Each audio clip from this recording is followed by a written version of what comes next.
नमस्ते दोस्तों। आज हम माघ मास महात्म कथा के 16वें अध्याय का श्रवण करेंगे। आइए सुनते हैं कथा। कार्तवीर्य कहने लगा कि हे भगवान, वह राक्षस कौन था और कांचन मालिनी कौन थी? उसने अपना धर्म कैसे दिया और उनका साथ कैसे हुआ?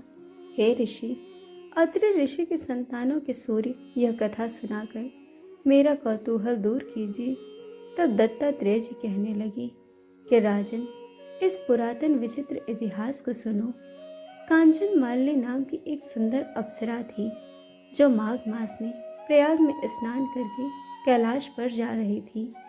तब उसको मार्ग में जाते हुए हिमालय के कुंज में एक घोर राक्षस ने देखा। उस सोने जैसी तेज वाली, सुंदर कटी वाली, बड़े बड़े नेत्रों वाली, चंद्रमुखी, सुंदर केस और 3 पयोधर वाली सुंदर अप्सरा को देखकर उस राक्षस ने कहा कि हे सुंदरी, कमल नैनी, तुम कौन हो और कहाँ से आ रही हो? तुम्हारे वस्त्र और बेड़ी भीगी हुई क्यों है? तुम आकाश मार्ग से कहाँ जाती हो और किस पुण्य प्रताप से तुम्हारा शरीर ऐसा तेजस्वी और रूप ऐसा मनोहर है? तुम्हारे गीले वस्त्र से मेरे मस्तक पर गिरे हुए एक बूंद जल से मेरे क्रूर मन को एकदम शांति प्राप्त हो गई। इसका क्या कारण है? तुम बड़ी शीलवती प्रतीत होती हो, इसका कारण मुझसे कहो।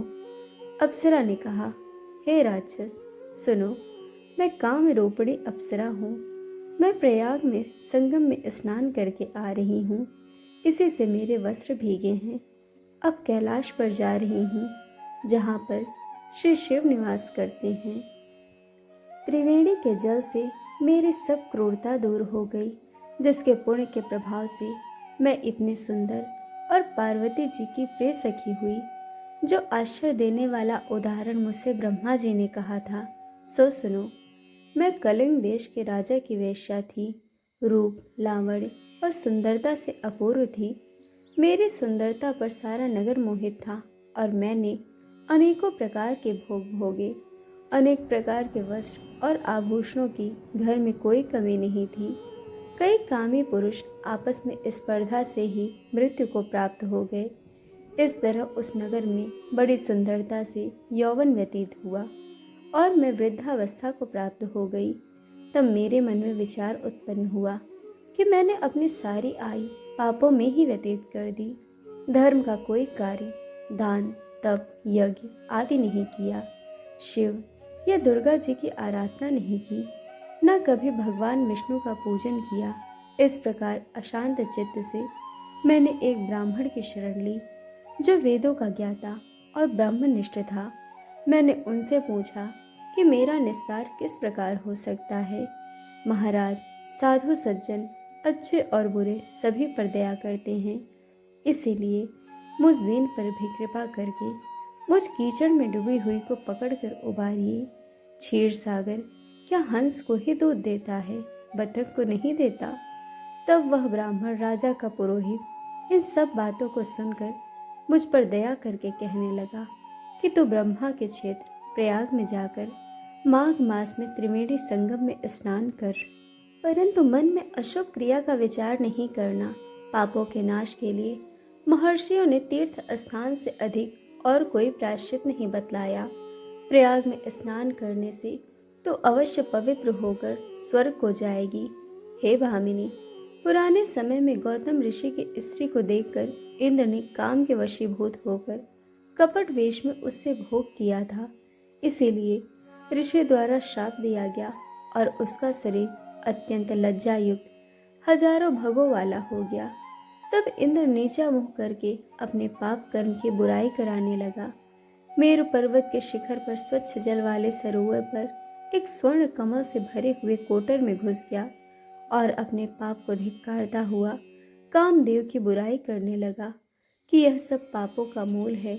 इसके ही वशीभूत होकर मनुष्य नरक में जाता है और अपने धर्म, कीर्ति, यश और धैर्य का नाश करता है।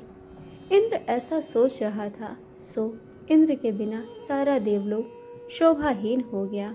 तब देवता, गंधर्व, किन्नर, लोकपाल, इंद्राणी के सहित बृहस्पति जी से जाकर पूछने लगी कि महाराज इंद्र के न रहने से स्वर्ग ऐसा शोभाहीन हो गया है जैसे सतपुत्र के बिना श्रेष्ठ कुल। इसीलिए स्वर्ग की शोभा के लिए कोई क्रिया सोचिए, इस विषय में देरी नहीं लगानी चाहिए। तब बृहस्पति जी कहने लगे कि इंद्र ने बिना सोचे विचारे जो कर्म किया है उसका फल भोग रहा है, सो वह कहाँ है, मैं यह सब जानता हूँ। फिर गुरु बृहस्पति सबको साथ लेकर स्वर्ण कमलों से युक्त बड़े सरोवर में इंद्र को देखा, जिसका मुख मलिन हो गया और आंखें बंद थी। तब इंद्र ने बृहस्पति जी के चरणों को पकड़कर कहा कि इस पाप से उद्धार करके आप मेरी रक्षा कीजिए। तब बृहस्पति जी ने इंद्र से कहा कि प्रयाग में स्नान करने से ही तुम पाप मुक्त हो जाओगे। इंद्र सहित सब ने प्रयाग में जाकर संगम में स्नान किया और त्रिवेणी स्नान से इंद्र पाप मुक्त हो गए। तब बृहस्पति जी ने इंद्र को वरदान दिया कि तुम्हारे शरीर में जितने भग हैं सब नेत्र हो जाएं। तब इंद्र ब्राह्मण के वर से 1000 नेत्रों से ऐसा सुशोभित हुआ जैसे मान सरोवर में कमल शोभायमान होता है। तो दोस्तों, इस प्रकार माघ मास महात्म कथा का 16वां अध्याय पूर्ण हुआ। कथा आपको कैसी लगी यह हमें कमेंट करके ज़रूर बताइएगा और चैनल को सब्सक्राइब, वीडियो को लाइक शेयर करना बिल्कुल मत भूलिएगा। वीडियो देखने के लिए आप सभी का बहुत बहुत धन्यवाद। जल्द मिलेंगे कथा के अगले अध्याय के साथ।